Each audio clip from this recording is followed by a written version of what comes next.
গেলাম, আজ আর বাড়িতে আসবো না। মাছ পেলে ওই দিক দিয়ে বাজারে নিয়ে যাব। কিন্তু টোনা, তুমি বাড়িতে না আসলে খাবে কি? বাড়িতে এসে খাবার খেয়ে যেও। বাড়িতে আসলে দেরি হয়ে যাবে। দুপুর হলে তুমি নদীতে খাবার নিয়ে যেও। বাবা, তুমি কিন্তু আজ আমার জন্য নতুন জুতা কিনে নিয়ে আসবে। আচ্ছা ঠিক আছে রে মা, নিয়ে আসবো। মা টুকি, আমরা অনেক গরিব, তাই বাজার করতেই সব টাকা চলে যাবে। তাহলে তোর জুতা কিভাবে নিয়ে আসবে বল? যখন আমাদের অনেক টাকা হবে তখন তোকে সুন্দর জুতা কিনে দিব রে মা। টোনা, তুমি যে মেয়েটাকে বললে জুতা নিয়ে আসবে, কিন্তু মাছ না পেলে কি করে নিয়ে আসবে বলো তো শুনি? আজ তো তাড়াতাড়ি নদীতে যাচ্ছি, তাই ভাবছি বেশি মাছ পেলে জুতা নিয়ে আসবো। তাহলে শুধু শুধু আশা দিয়ে যাচ্ছ কেন? ও তো সারাদিন জুতার অপেক্ষায় পথ চেয়ে বসে থাকবে। মা, বাবাকে বকো না তো, আমি জুতার জন্য আর বায়না করবো না। বাবার কাছে যখন টাকা হবে বাবা তখনই জুতা এনে দিবে। আমার সোনা মাটা কত বোঝে। হ্যাঁ রে মা, তখন তো অবশ্যই এনে দিব। এসব বলে টোনা নদীতে আসে আর এভাবেই বেশ কিছুক্ষণ কেটে যায়। টোনা জাল ফেলতেই হঠাৎ টোনা মাথা ঘুরে মাটিতে পড়ে যায়। তখনই সেই পথ দিয়ে কবুতর উড়ে যেতেই টোনাকে পড়ে থাকতে দেখে সেখানে চলে আসে। টোনা, এই টোনা, কি হয়েছে তোর? কথা বল টোনা, কথা বল। টোনা তো কথাই বলছে না। না, টোনাকে এক্ষুনি বাড়িতে নিয়ে যেতে হবে।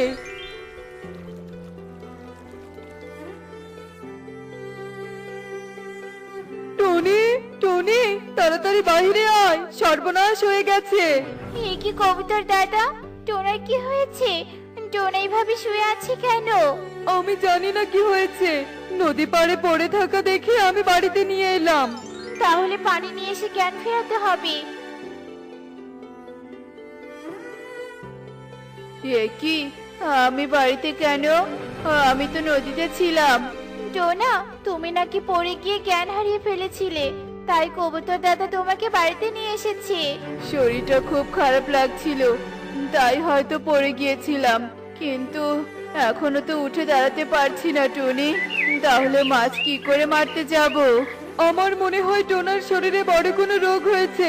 টনি, বাড়িতে বসে না থেকে তাড়াতাড়ি টোনাকে হাসপাতালে নিয়ে যা, নয়তো বড় কোনো সমস্যা হতে পারে। টনি, আমাকে হাসপাতালে নিয়ে যেতে হবে না। হাসপাতালে গেলে তো অনেক টাকার দরকার। এত টাকা তো আমাদের কাছে নেই। আমি কিছুক্ষণ বিশ্রাম করলেই ঠিক হয়ে যাব। না টোনা, কিছুক্ষণ বিশ্রাম নিলে হবে না। আমি যেভাবেই হোক টাকা জোগাড় করে তোমাকে হাসপাতালে নিয়ে যাব। এসব বলে টুনি সেখান থেকে কালুর বাড়িতে চলে যায়। কালু দাদা, কাকুলি দিদি, বাড়িতে আছো? কি হয়েছে রে টুনি, বাড়িতে এসে এভাবে চিৎকার করছিস কেন? আসলে দিদি, টোনা হঠাৎ অসুস্থ হয়ে গেছে। টাকার অভাবে চিকিৎসা করতে পারছি না। তোমরা যদি আমাকে কিছু টাকা ধার দিতে তাহলে যে খুব ভালো হতো। তোর জন্য কি আমরা বাড়িতে টাকার গাছ লাগিয়েছি নাকি? হ্যাঁ, তাই আমাদের বাড়িতে টাকা নিতে এসেছিস? এসব কেন বলছো? তোমরা তো অনেক ধনী, তাই তো তোমাদের কাছে টাকা ধার নিতে এসেছি। আমরা ধনী বলে তোকে টাকা দিয়ে রাখবো নাকি? হ্যাঁ, তোরা যে গরিব পাখি, মনে তো হয় না টাকা নিয়ে ফেরত দিবি।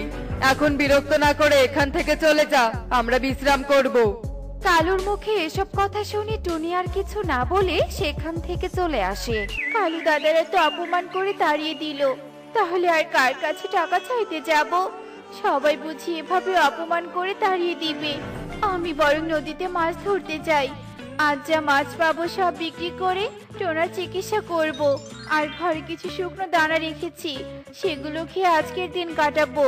এসব বলে টুনি নদীতে চলে আসে আর নদীতে জাল ফেলতেই টুনির জালে একটি নীল মাছ ধরা পড়ে। আমাকে ছেড়ে দাও, ছেড়ে দাও আমাকে। আমি এই নদীতে বেঁচে থাকতে চাই, দয়া করে আমাকে মেরো না। আচ্ছা ঠিক আছে মাছ, তোমাকে আমি এক্ষুনি ছেড়ে দিচ্ছি।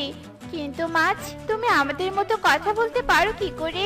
তোমাকে অনেক ধন্যবাদ আমাকে ছেড়ে দেওয়ার জন্য। আর আমি জাদুর মাছ, তাই কথা বলতে পারি। তুমি তো আমাকে পেয়ে ছেড়ে দিলে, তাই আমি তোমাকে এর উপহার দিচ্ছি। এই নাও জাদুর আয়না, এই আয়নার সামনে দাঁড়িয়ে তুমি যা চাইবে আয়না তোমাকে তাই দিবে। সত্যি বলছো মাছ? তাহলে আমি আমার স্বামীর চিকিৎসা করাতে পারবো? তোমাকে অনেক ধন্যবাদ মাছ। তোমার স্বামীর কি হয়েছে বলো আমাকে। তারপর টুনি মাছকে সব কথা খুলে বলে। তোমার স্বামীকে এই আয়নার সামনে দাঁড়িয়ে মুখ দেখতে বলো, তাই তোমার স্বামীর অসুখ সেরে যাবে। আচ্ছা ঠিক আছে মাছ।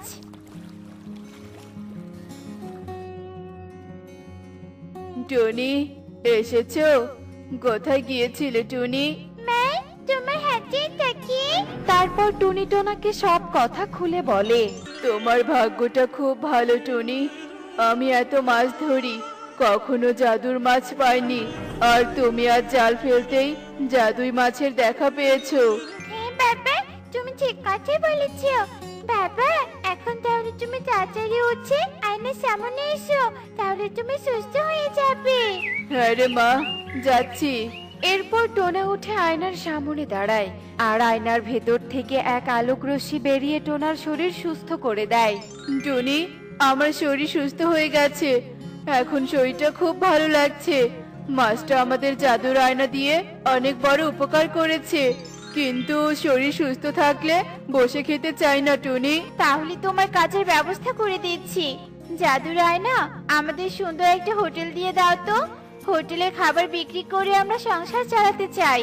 এ কথা বলার সাথে সাথে জাদুর আয়না সেখানে একটি আয়না ঘর বানিয়ে দেয়, আর ঘরের ভেতর হোটেলের সব জিনিসপত্র দিয়ে দেয়। ইনকামের পথ তো বের করে দিয়েছে জাদুর আয়না। এবার জাদুর আয়নাকে মাছের কাছে দিয়ে এসো। কিন্তু টোনা, আমি ওই মাছকে কোথায় খুঁজে পাবো? এখন ঘরে আয়নাটা রেখে দেই, যদি কখনো দেখা হয় তখন ফেরত দিয়ে আসবো। মা, জাদুর আয়নার কাছে আমার জন্য জুতা চেয়ে নাও।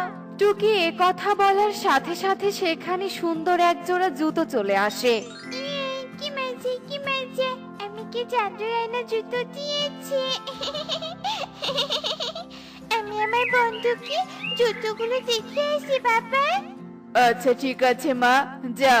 টনি, আমি বটতলা একটি সাইনবোর্ড টাঙিয়ে দিয়ে আসি, নয়তো কেউ জানবেই না আমাদের বাড়ির সামনে হোটেল আছে। হ্যাঁ টোনা, তুমি একদম ঠিক বলেছো।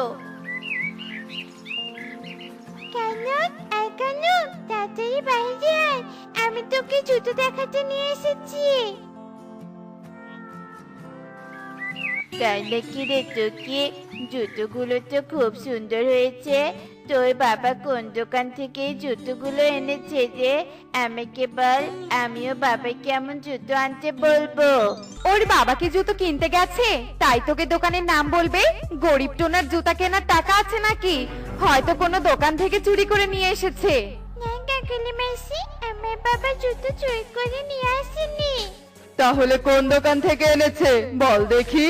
তারপর টুকি কালু কাকুলিকে সব কথা খুলে বলে, আর সব শুনে কালু কাকুলি অবাক হয়ে যায়।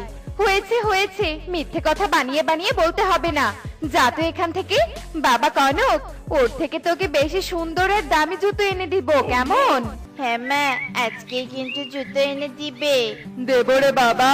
কাকুলি, চলো আমরা টোনার বাড়িতে গিয়ে দেখে আসি, টুকির কথা সত্যিও হতে পারে।